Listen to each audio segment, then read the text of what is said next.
If you start looking over here also, okay, we have the mules for the arrieros. They brought all the things and the rock. The geometric original shape from 1910. Horses, big horse tradition in Colombia. This person loves dogs. Right here, arrieros. There's Juan Valdez. Books, maybe author or he likes literature. This here, right here, is a parking lot. So it has all the typical Colombian forms of transportation. The Chiva bus. Colombia has car history Renault. French company. And all these Renaults. So there you go, Renault. And they are not, you can tell, they're not prefabricated and then stuck on the wall. I have a treat for you. I was able to work out a little treat.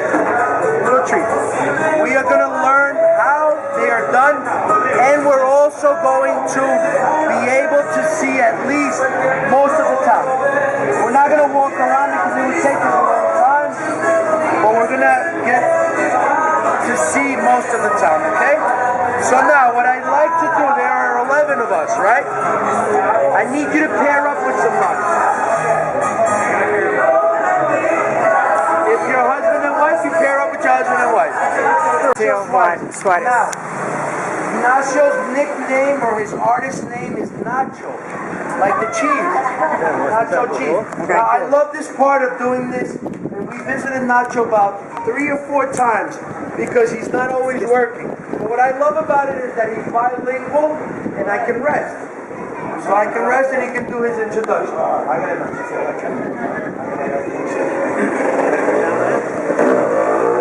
Excuse me, I don't speak English. Yo no hablo español tampoco. Well, my name is Ignacio Suarez, the Zocalos of Guatape. Name. Perfect. You can see his nickname on the hat, Nacho. Like the nacho cheese. Nacho cheese.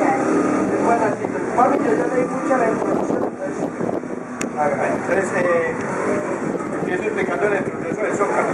Por favor. El Zócalo inicia desde que estamos socializando con la persona que es dueño viviente de la casa. Se busca una identidad de la persona. De acuerdo a esa identidad se hace una imagen para plasmarla en la pared.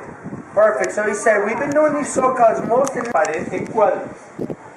Y hacemos un prediseño de una figura ampliada, de acuerdo al espacio.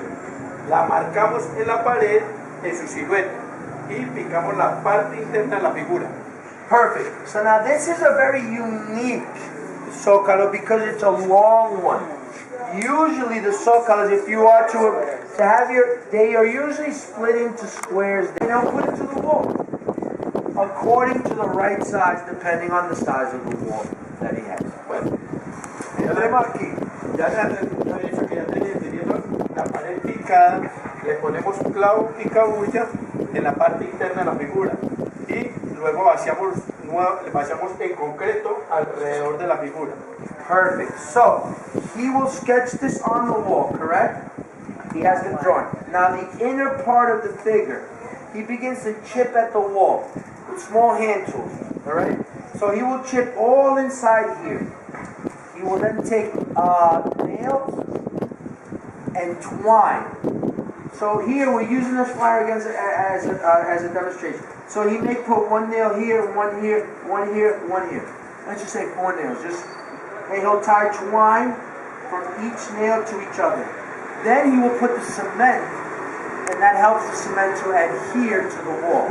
And then, el cemento es más grande del Now, he will make the figure originally in cement bigger than the actual figure. Y es más que sí.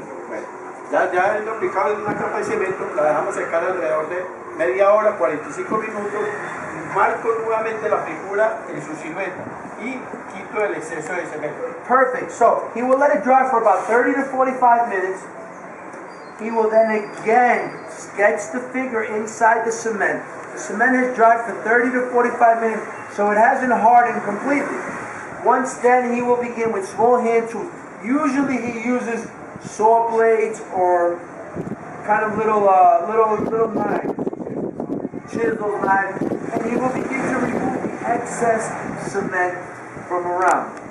Hay unas dunas revocadas, otras en adobe, una en cerámica, otra en granito, otras en barro, diferentes sistemas de pared y diferentes sistemas de trabajo. Perfect. He said there are different ways sometimes to work. From here, from the wall to the end, cost $1 million, 1.3 million. That is roughly 4 times 12, $450. ¿Cuánto se demora usted haciendo todo esto y allá para allá? Esto que estoy haciendo en este momento me demoré 12 días. He said it would take him about 12, and he has 2 kids, Nathan and Jesse. Jesse is in high school. Nathan is about 21, 22, 23 years old, a university student. But he started in the second half of the process. Remember, it started on the other side of the water when they did it, and they began to replicate it here, cobblestone streets. And about 7 years ago, they began the process of replicating what had happened there to here. And Nacho was part of that, where the government paid for it, and they had about a team of about 20 craftsmen that did about a lot of this. So he's been at it about 6 or 7 years. Self-taught, he's just been very artistic. Older son. He can do everything. Okay, espérate.